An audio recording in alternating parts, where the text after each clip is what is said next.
إن الحمد لله نحمده ونصلي على رسوله الكريم أما بعد فأعوذ بالله السميع العليم من الشيطان الرجيم بسم الله الرحمن الرحيم إذ قال يوسف لأبيه يا أبت إني رأيت 11 كوكبا۔ حضرات ذی وقار، محترم بزرگوں، نوجوان ساتھیوں، زندگی ہر انسان کو اپنے مختلف رنگ دکھاتی ہے، کبھی کسی کے لیے عروج کی اور کبھی کسی کے لیے زوال کی، کبھی کسی کے لیے مشکلات کا انبار اور کبھی کسی کے لیے سہولتیں اور آسانیاں۔ یہ مختلف قسم کے رنگ اپنی زندگی میں ہر انسان دیکھتا ہے، اور ہر انسان کی یہ خواہش ہوتی ہے کہ جب بھی وہ کسی مشکل میں پڑے، جب بھی وہ حالات کی الجھن میں جائے اور جب بھی وہ بیماریوں کے اندر ٹکرا جائے، تو اس وقت اللہ رب العزت کی طرف سے اس کے لیے ایسے آثار اسباب پیدا ہوں کہ جیسے اس کو ہاتھ پکڑ کے ان مشکلوں سے نکال لیا گیا ہے۔ ایسے لوگ ہوتے بڑے کم ہیں کہ جن کی مشکلوں کو اللہ خود دور کرتے، جن کے معاملات کو اللہ خود سدھارتے، اور جن کی زندگی کے طور اطوار جو ہیں ان کی ترتیب اللہ پوری اپنی نگرانی میں رکھتے ہیں۔ انہی میں سے ایک شخصیت ہے حضرت یوسف علیہ السلام، جن کی پوری زندگی کے اگر حالات پہ نظر ڈالی جائے تو ہر طرح کی مشکل ان کی زندگی میں آئی ہے، لیکن ہر مشکل سے وہ کامیاب ہو کے نکلے۔ ان کے پیچھے کسی کا ہاتھ نہیں تھا، کوئی قوت اور طاقت نہیں تھی، کسی قسم کے ایسے ظاہری اسباب نہیں تھے، بظاہر ہر طرح کی مشکل ہلاکت والی تھی، تباہی والی تھی، لیکن اللہ نے ایسے نکالا ہے کہ زندگی کا کوئی مرحلہ ان کو نیچے کی طرف نہیں لے جا سکا۔ کیوں؟ آخر وجہ کیا ہے؟ اسباب کیا ہیں؟ اللہ رب العزت نے وہ اوصاف ذکر کیے ہیں کہ جن اوصاف کی بنیاد پہ اللہ یہ فیصلے کرتے ہیں کہ اس کو ہم نے کامیابی کی طرف لے کے جانا ہے، اس کی آنے والی مشکلات کو اس کی کامیابی کی سیڑھیاں بنانا ہے، اس کی زندگی کے بدلتے ہوئے حالات کو اس کے عروج کے لیے ایک زینہ بنانا ہے۔ اللہ یہ فیصلے انسان کا کردار دیکھ کے کرتے ہیں۔ انہی کرداروں میں سے صرف ایک کردار آج ہم سمجھیں گے۔ اگر وہ زندگی کے اندر کسی کے اخلاق کا حصہ ہے، معاملات کا حصہ ہے، تو انشاءاللہ اللہ کی طرف سے گارنٹی ہے یہ بندہ گرے گا نہیں، یہ بندہ مرے گا نہیں، اس بندے کے اوپر ہلاکت طاری نہیں ہوگی۔ وہ کردار کون سا ہے؟ ان آیات میں بیان ہے۔ اذ قال یوسف لابی، جب بھی دنیا میں کوئی بچہ پیدا ہوتا ہے، اس کا سب سے پہلے جو کریکٹر بنتا ہے، ذمہ داری بنتی ہے، کردار بنتا ہے، وہ ایک اولاد ہوتا ہے، یا بیٹا ہوتا ہے یا بیٹی ہوتی ہے۔ جس انسان نے اپنی زندگی کے اندر اچھا بیٹا بننا سیکھ لیا، اپنے والد کے سامنے، اپنی والدہ کے سامنے اللہ کی طرف سے یہ ضمانت ہے قصہ یوسف کے اندر کہ اللہ رب العزت مشکلیں اس پہ ایسے طاری نہیں کریں گے کہ وہ ان مشکلوں میں گر کے مر جائے، حالات اس کے لیے اتنے الجھن والے نہیں بنائیں گے کہ وہ ان میں پھنس کر اپنے آپ کو ہلاکت کی طرف لے چلا جائے۔ اگر کسی کو بیٹا بننا آتا ہے، ہر بندہ کہے گا میں بڑا اچھا بیٹا ہوں، میں اپنے والد کی بڑی قدر کرتا ہوں، میں اپنے والد کی بڑی عزت کرتا ہوں، میں بڑا ان سے پیار کرتا ہوں، میں باپ کے ساتھ بڑا ہی خیر خواہ ہوں، بڑی ہی ان سے محبت کرتا ہوں۔ لیکن والد کے ساتھ انسان کے تعلق کو پرکھنے کی اشیاء کون سی ہیں کہ یہ واقعی اپنے والد کے ساتھ بہترین بیٹے کے طور پہ زندگی گزارتا ہے؟ ہم یہ سمجھیں گے کہ والد کو سوٹ لے دینا، ان کو تحفہ لے دینا، بیماری میں دوائی لے دینا، ان کے بڑھاپے کے اندر ان کا ہاتھ تھام لینا، یہی چیزیں ایک اچھا بیٹا ہونے کی علامت ہیں۔ لیکن اللہ نے قرآن کے اندر آغاز یہاں سے نہیں کیا۔ اللہ نے قرآن کے اندر آغاز کہاں سے کیا؟ آپ اپنی زندگی کے اندر اپنے والد کو مقام کیا دیتے ہو؟ کہ آپ اپنی زندگی کا سب سے بہترین مشیر اپنے والد کو سمجھتے ہو؟ کیا اپنی زندگی کا سب سے بڑا خیر خواہ اپنے والد کو سمجھتے ہو؟ کیا اپنی زندگی کی تدبیر کرنے والا اپنے والد کو جانتے ہو؟ اپنی زندگی کو کنٹرول کرنے والا اپنے والد کو مانتے ہو؟ اپنی زندگی کو نظم دینے والا، اس کے اوپر ایک ناظم بن کر اور کنٹرولر بن کر اس پر نگاہ رکھنے والا، یا اپنے والد کو مانتے ہو؟ اگر کوئی شخص یہ سارے حقوق اپنے والد کو دیتا ہے، وہ اچھا بیٹا ہے۔ جو اپنی زندگی کے اندر فیصلے اپنی ذات کے ماننا شروع کر دے، اپنے والد کے چھوڑنا شروع کر دے، باتیں اپنے دل کی ماننا شروع کر دے، والد کی چھوڑنا شروع کر دے، وہ زندگی میں کبھی بھی اچھا بیٹا بن سکتا نہیں ہے۔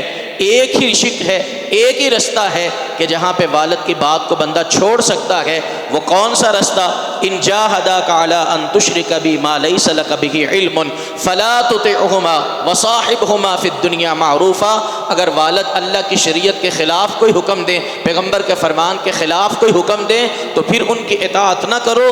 اس کے علاوہ کوئی چارہ نہیں کہ جہاں والد کا حکم آ جائے وہاں تمہیں اپنی مرضی کرنے کا اختیار ملتا ہو، ایسا نہیں ہے۔ اس لیے حضرت یوسف علیہ السلام کا بچپن میں یہ کردار تھا، شروع دنوں کے اندر خواب دیکھا، اپنے والد کے پاس آئے، مشورے کے لیے آئے، نصیحت کے لیے آئے، رہنمائی کے لیے آئے، فیصلہ کروانے کے لیے آئے، بات سننے اور سمجھنے کے لیے آئے۔ آپ اپنے والد کے پاس جاتے ہیں مشورہ کرنے کے لیے، کبھی اس کے پاس بیٹھتے ہیں، کبھی اس سے ڈسکس کرتے ہیں، اپنے معاملات اس کے سامنے رکھتے ہیں؟ اکثر یہ ہوتا ہے ہمارا دور اور طرح کا، والد کا دور اور طرح کا، ہماری زندگی کے جو معاملات ہیں اور ڈگر پہ چلتے، والد اور طرح کی زندگی گزار کے گئے، ہمارے معاملات کی ان کو سمجھ ہی کوئی نہیں۔ یہ جدید دور ہے حضرات، والد کے پاس جانا، اس سے مشورہ کرنا، اس سے بات کرنا، اس کے سامنے معاملات کو رکھنا۔ اگر ہمیں دنیاوی اعتبار سے کوئی مشورہ نہیں دے سکے گا، رائے نہیں دے سکے گا، پھر بھی دو ایسی چیزیں دے گا کہ جو ہمیں دنیا کائنات میں کسی اور جگہ سے نہیں مل سکتی۔ ان میں سے ایک چیز رسول اللہ صلی اللہ علیہ وسلم کا فرمان ہے کہ جو بندہ اپنے والد کے پاس بیٹھے جا کر اس کے سامنے اپنے معاملات رکھے، اس کے پاس بیٹھنے کی وجہ سے والد کے چہرے پہ خوشی آ جائے تو سمجھو کہ صرف تمہارا باپ خوش نہیں بلکہ عرش پہ بیٹھا ہوا رب بھی تم سے خوش اور راضی ہے۔ رضا الرب فی رضا الوالد، والد کی رضا میں ہی رب کی رضا ہے۔ اپنے والد کو خوش کر دو، تمہارا رب تم سے خوش ہے۔ اور دوسری چیز ہے، جب آپ کے معاملات کو سن کر باپ مشورہ نہیں دے سکے گا، آپ نے کم از کم ہاتھ تو اٹھائے گا نا کہ اللہ میرا بیٹا جو چاہتا ہے، میرا بیٹا جو چاہتا ہے کرنا، اس کو کامیابیاں عطا فرما دے۔ رسول اللہ کا فرمان، ایک باپ جب اولاد کے حق میں دعا کے لیے ہاتھ اٹھاتا ہے، اللہ اس باپ کی دعا کو رد نہیں فرماتے۔ یہ چیز کہیں سے ملے گی؟ اس لیے حضرات، سب سے پہلا حق یہ ہے، اپنے باپ کو سب سے بڑا مشیر سمجھو، اپنا سب سے بڑا خیر خواہ سمجھو، معاملات کے اندر اس کے ساتھ گفتگو کرو، بات کرو، ڈسکس کرو، اس کے پاس جاؤ، وقت گزارو اس کے ساتھ، یہ پہلا حق ہے۔ اور دوسری چیز دیکھی جاتی ہے، ایک بیٹے کی نظر کے اندر اپنے باپ کی قدر و قیمت کو پرکھنے کے لیے اپنے اولاد اپنے والد کے ساتھ گفتگو کیسے کرتی ہے، اپنے والد کو مخاطب کیسے کرتی ہے، اس سے بات کیسے کرتی ہے۔ یہ حضرت یوسف علیہ السلام کے پکارنے کا انداز اللہ نے قرآنی آیات کے اندر نقل کیا ہے۔ حضرت یوسف اپنے والد کے پاس جاتے تھے تو کیسے پکارتے تھے؟ یا اباتی، اے میرے پیارے ابا جان۔ الفاظ کے اندر بھی مٹھاس ہوتی، لہجے کے اندر بھی نرمی ہوتی، اور زبان کے اندر بھی شاشنی ہوتی، اور دل کے اندر بھی پیار اور محبت ہوتا، انداز اور اطوار کے اندر عزت و توقیر ہوتی۔ یہ وہ چیزیں تھیں جو حضرت یوسف علیہ السلام نے ایک لفظ کے اندر بیان کی، اللہ رب العزت نے انہیں قرآن کا حصہ بنا دیا۔ ایسے پکارا کرتے تھے حضرت یوسف علیہ السلام اپنے والد کو، ایسے بات کیا کرتے تھے حضرت یوسف علیہ السلام اپنے والد سے۔ آپ کے لیے بھی پیغام یہ ہے، حضرت ابراہیم علیہ السلام کا واقعہ بھی اللہ نے ذکر کیا۔ باپ مشرک ہے، بات نہیں مانتا اور ظلم کر رہا، زیادتی کر رہا، مارنے کی دھمکیاں دے رہا ہے، لیکن حضرت ابراہیم علیہ السلام کا انداز کیا ہے؟ یا ابتی لا تعبد الشیطان، یا ابتی انی اخاف ان یمسک عذاب من الرحمن، یا ابتی، اے ابا جان، اے میرے پیارے ابا جان، اے میرے پیارے ابا جان۔ آپ اپنے والد کو پکارتے کس طرح ہیں، اپنے والد سے گفتگو کرنے کے لیے الفاظ کیسے استعمال کرتے ہیں، اپنے والد کے ساتھ بات کرتے وقت آپ کے چہرے کا زاویہ نظر کیسا ہوتا ہے، خد و خال پہ کس طرح کے جذبات اور احساسات ہوتے ہیں، یہ سارا کچھ اللہ کی نظر میں ہے۔ اگر باپ سے بات کرتے وقت ماتھے پہ تیوری ہے، زبان پہ کرختگی ہے اور چہرے کے اوپر غصے کے آثار ہیں تو آپ اللہ کی نظر کے اندر اچھے بیٹے نہیں ہیں، اور اللہ رب العزت ایسے انسان کی کامیابی کی ضمانت دیتے نہیں۔ دو باتیں والد کے حقوق میں حضرات۔ تیسری بات یہ ہے کہ آپ اپنی زندگی کے اندر والد کے جو اعمال ہیں ان اعمال پہ نظر رکھیں، اور اپنے والد کے اچھے اعمال کو ان کے جانے کے بعد بھی کبھی ختم نہ ہونے دیں۔ جس جگہ پہ باپ کھڑا ہو کے نماز پڑھتا تھا، بیٹے کا حق بنتا ہے اس جگہ پہ کھڑا ہو کے نماز پڑھا کرے. جو نیکی کے کام اپنی زندگی کے اندر والد کرتا تھا بیٹے کا حق بنتا ہے کہ وہ اپنے والد کے وہی نقش قدم اپنی زندگی میں اپنائے. حضرت نوح علیہ السلام کھڑے تھے، بیٹا سامنے غرق ہو رہا تھا اور دریا کی طغیانیوں کا اور سمندر کی طغیانیوں کا، طوفان کی طغیانیوں کا شکار ہو رہا تھا. حضرت نوح علیہ السلام نے اللہ سے التجا بھی کی، اللہ میرا خون تھا، میرا نسب تھا، میرا گھرانہ تھا، آپ کا وعدہ تھا تیرے گھر والے افراد کو بچاؤں گا، میرا بیٹا میری نظروں کے سامنے غرق ہو رہا. اللہ اعتراض نہیں، آپ احکم الحاکمین ہیں، لیکن وجہ سمجھ نہیں آئی ہے میرا بیٹا غرق کیوں ہوا ہے. فرمایا انہ عمل غیر صالح. یہاں اللہ نے اسے کافر نہیں کہا، اللہ نے یہ کہا اس کے اعمال ویسے صالح نہیں تھے جیسے اعمال اے نوح آپ کے صالح ہیں. اس کے اعمال صالح نہیں تھے. اپنے باپ جیسے اعمال نہ کرنے کی وجہ سے، اپنے والد کے نقش قدم پہ نہ چلنے کی وجہ سے حضرت نوح علیہ السلام کا بیٹا اللہ رب العزت نے اسے غرق کر دیا ہے. سورہ کہف ہر جمعے میں پڑھی جاتی ہے. ذرا اس سورہ کہف کو پڑھتے وقت حضرت موسیٰ خضر علیہ السلام کا واقعہ پڑھتے پڑھتے اس آیت پہ آیا کریں، رکا کریں، اس کو ٹٹولا کریں، دیکھا کریں کیا پیغام ہے اس میں. فانطلقا حتی اذا لقیا غلاما فقتلہ. ایک بچے کو دیکھا حضرت موسیٰ نے، حضرت خضر نے بچوں کے ساتھ کھیل رہا تھا، کھیلنے کی عمر میں تھا. اللہ رب العزت فرماتے ہیں قرآن کے اندر حضرت خضر نے پکڑا، چھری سے ذبح کر کے رکھ دیا، قتل کر دیا. حضرت موسیٰ علیہ السلام حیران و ششدر، کیا وجہ ہے، کیوں قتل کیا ہے؟ فرمایا اما الغلام فکان ابواہ مؤمنین فخشینا ان یرہقہما طغیانا وکفرا. جس بچے کو مارا اور قتل کیا ہے اللہ کے اشارے پہ کیا ہے، مرضی سے نہیں کیا، اللہ کے حکم پہ کیا، اپنی من مرضی سے نہیں کیا. قتل اس لیے کیا ہے بچپنے کی زندگی کے اندر اس کے ماں باپ تو نیک تھے لیکن اپنے ماں باپ کے نقش قدم پہ چلنے کی بجائے ان کی دل آزاری کا سبب بن رہا تھا، ان کی رات کی نیندیں برباد کر رہا تھا. جو بیٹا، جو اولاد اپنے ماں باپ سے وراثت تو لے لے، جائیداد تو لے لے، مکان تو لے لے، پلاٹ تو لے لے، گاڑیاں تو لے لے، لباس تو لے لے، جیب خرچ تو لے لے، لیکن اپنے باپ سے سچ نہیں سیکھتا ہے، اپنے باپ سے نماز نہیں سیکھتا ہے، اپنے باپ کے نقش قدم پہ چل کے دین سے محبت اور مسجد کے اندر حاضری نہیں سیکھتا ہے، اس نے اپنے باپ کا حق کون سا ادا کیا ہے؟ اس لیے حضرات تیسرے نمبر پر اپنے والد کا یہ حق سمجھیں کہ انہوں نے زندگی کے اندر جو اچھے اعمال کیے ہیں ان کے دنیا سے جانے کے بعد بھی ان اچھے اعمال کو ختم نہ ہونے دیں. آئیے سورہ قلم کو اٹھا کے دیکھ لیجئے، اللہ رب العزت نے ذکر کیا ہے انا بلوناہم کما بلونا اصحاب الجنہ. ایک باغ تھا جس باغ کا مالک اس کی آمدن کے آنے کے بعد 3 حصے کرتا تھا، ایک اپنے کھانے کے لیے، ایک غرباء کے لیے اور ایک اگلی فصل کے لیے. یہ باپ جب دنیا سے چلا گیا اس کے بیٹے مشورہ کرنے لگے، باپ کو تو پتہ ہی کوئی نہیں تھا کرنا کیا ہے اور کیسے کرنا ہے. ہم اب جمع کریں گے، ہم اب اکٹھا کریں گے، ہم اب زیادہ کریں گے، ہم اپنی جائیداد بنائیں گے.